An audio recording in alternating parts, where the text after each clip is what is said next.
Hello guys Ujjain Mahakal के दर्शन हो चुके हैं कंप्लीट और अब हम निकल पड़े हैं एक नई डेस्टिनेशन की ओर। गाइस जैसा कि मैंने कहा था कि नई सुबह होगी नई जगह पे और नई एनर्जी के साथ। Guys this destination would be our last home before going home. वैसे ये डेस्टिनेशन भी इंडिया की one of the most famous और मानी हुई जगहों में से एक है। And I promise you guys after seeing this place आप लोगों का भी आने का ज़रूर मन करेगा। चलिए आपको एक हिंट दे देता हूँ, इस जगह पे भी हमारे प्यारे भोलेनाथ विराजमान हैं और जो भी सच्चे मन से यहाँ आता है उसकी हर मनोकामना भोलेनाथ ज़रूर पूरी करते हैं। वैसे गाइस अब तक तो आप लोग समझ ही चुके होंगे कि मैं कहाँ पहुँचा हूँ। Guys let me know in the comment section अगर आप लोगों ने इस जगह को गेस कर लिया है।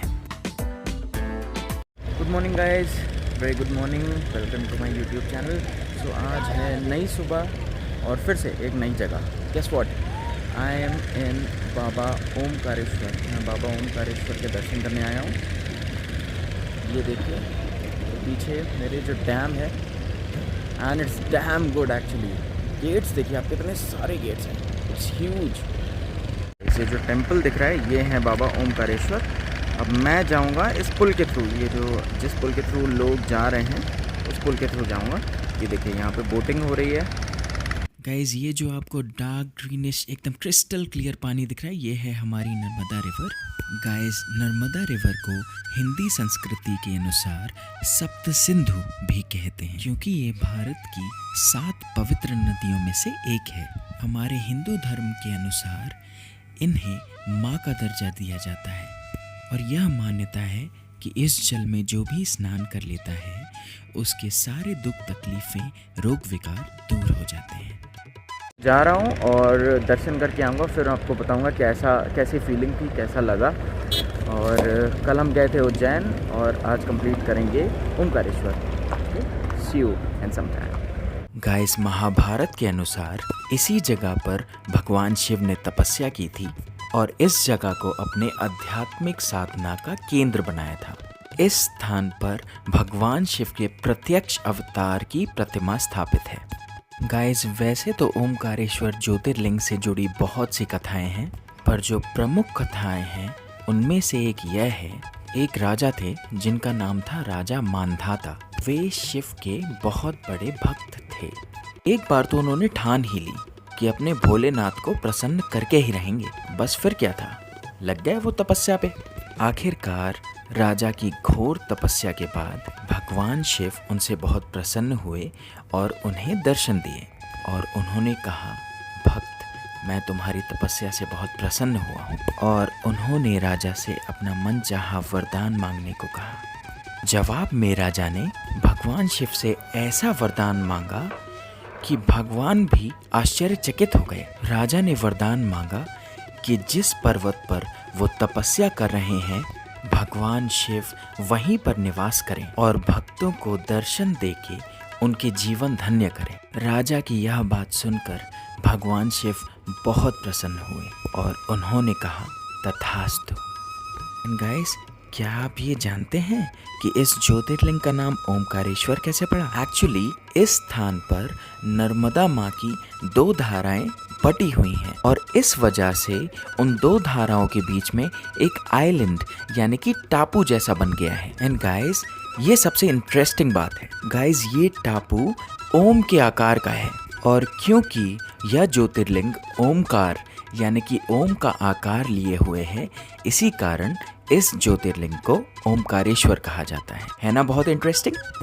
गाइस इसी जगह से एक और बहुत ही इंटरेस्टिंग कहानी जुड़ी है। पौराणिक कथाओं के अनुसार भगवान शिव ने कुबेर के स्नान के लिए अपनी जटा से कावेरी नदी उत्पन्न की थी। यही कावेरी नदी नर्मदा माँ से इसी जगह पर मिलती है। यहाँ पर कावेरी ओमकार पर्वत का पूरा चक्कर लगाते हुए संगम पर वापस नर्मदा से मिलती है। इसीलिए इस जगह को इन 2 नदियों का संगम भी कहा जाता है।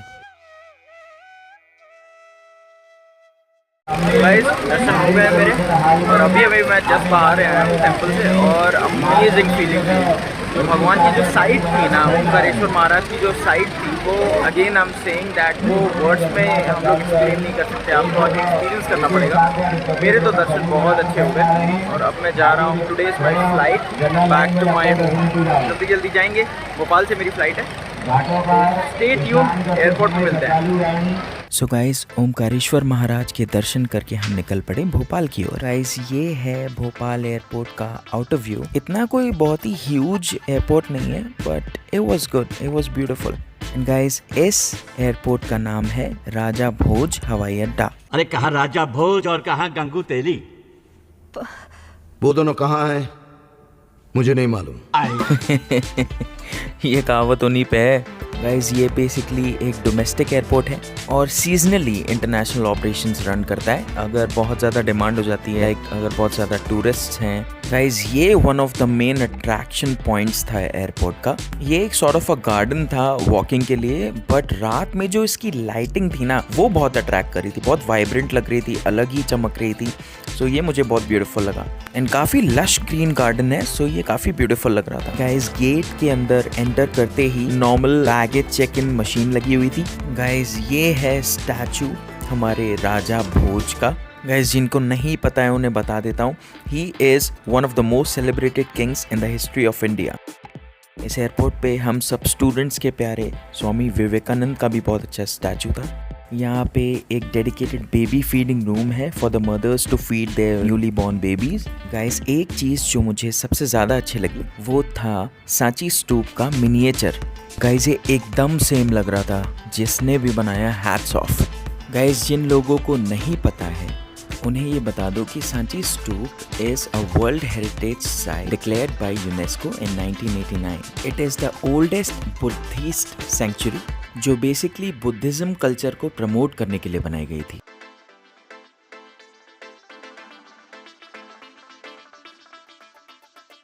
गाइज, ये था ग्राउंड फ्लोर का लेआउट। अब हम जा रहे हैं ऊपर फर्स्ट फ्लोर पे एंड देखेंगे वहाँ पे क्या क्या है। और अभी अभी पता चला है कि due to heavy rainfall flight भी लेट है, so we have ample amount of time to explore the airport. Showrooms तो काफ़ी दिख रहे हैं, देखते हैं किस किस चीज़ के हैं। गाइज, ये कॉर्नर एरिया बेसिकली एंटीक चीज़ों के लिए है, और यहाँ पे कुछ क्राफ्ट वर्क्स भी रखे थे जो कि ओवरऑल काफ़ी अट्रैक्टिव लग रहा था देखने में। गाइज, ये है गेट्स के बाहर का एरिया। कुछ एक रेस्टोरेंट्स हैं, कुछ एक शॉप्स हैं। कुछ रेस्टोरेंट्स थे जिनका ब्रांड नेम मैंने पहली बार सुना था, और यहीं पे ऊपर वॉल्स पे ऐसी पेंटिंग्स थी जो भोपाल के कल्चर को प्रमोट कर रही थी, basically the dance form, creativity, since it is also known as one of the greenest cities in India. जो ग्रीनरी है वो भी प्रमोट कर रहे थे। Along with that, these paintings were also promoting conservation of wildlife. ये सब देख के मुझे बहुत अच्छा लगा। फ्रेंड्स, चेकिंग कर लिया है और अब मैं घूम रहा हूँ। गेट्स खुलने का वेट कर रहा हूँ। अभी 10 बजे की फ़्लाइट है, खुल जाएंगे थोड़ी देर में। ये बहुत अच्छी जर्नी थी, काफ़ी टायरिंग थी। Travelling is not at all easy. लोगों को लगता है सिर्फ घूम रहा है, व्लॉग कर रहा है, रील्स बना रहा है और इधर उधर घूम रहा है और इधर उधर जगह जगह बस रोम अराउंड कर रहा है, बट उसके लिए फर्स्ट ऑफ ऑल बहुत सारा फाइनेंशियल आपको बैकअप चाहिए, और दूसरी बात जो है आप फिज़िकली आप बहुत फिट होने चाहिए। ये दोनों मेन रिक्वायरमेंट्स हैं। सो ट्रैवलिंग अफोर्डेबल इंडिया में तो है। जो भी क्रिटिसाइज़ करता है ट्रैवलर्स को, या तो वो फिज़िकली फिट नहीं है या तो वो फाइनेंशियली अफोर्ड नहीं कर सकते। So just ignore them. जो आपको करना है वो करो लाइफ में और चिल मारो, और क्या। और इंडिया जैसी कंट्री में आप ऑन हुए हो, सो ब्लेस्ड हो। यहाँ पे ट्रैवलिंग इतनी महंगी है भी नहीं। सो ट्रैवल करो, ट्रैवल द प्लेसेस, कल्चर को जानो अपने, लव योर कंट्री। बाहर में कुछ नहीं रखा है, अपनी कंट्री में इतनी ब्यूटीफुल चीज़ें हैं, इतनी ब्यूटीफुल जगह हैं कि आपको कहीं और जाने का मन ही नहीं करेगा। एक बार आप अपने घर से निकल के देखो। अभी गेट्स खुलने ही वाले हैं, मैं जाऊँगा और चेक इन करता हूँ। बैंगलोर पहुँच के हम बात करते हैं। Stay tuned. सो गाइज़, ये है एयरपोर्ट का view. To be honest, domestic airport के हिसाब से काफ़ी बड़ा था। बाकी रात की ज़्यादा कुछ फ़्लाइट्स आती नहीं होंगी, इसलिए ऑपरेशंस भी ऑलमोस्ट बंद ही हो रहे थे।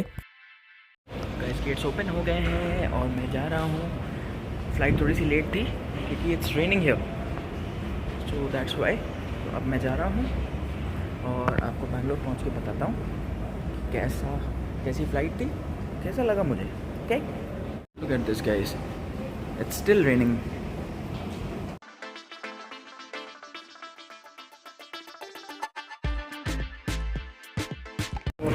मुझे सीट मिल गई है।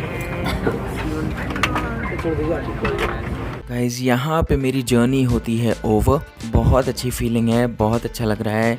बहुत सारे प्लेसेस कवर किए, बहुत सारी मेमोरीज साथ में लेके जा रहा हूँ अपने।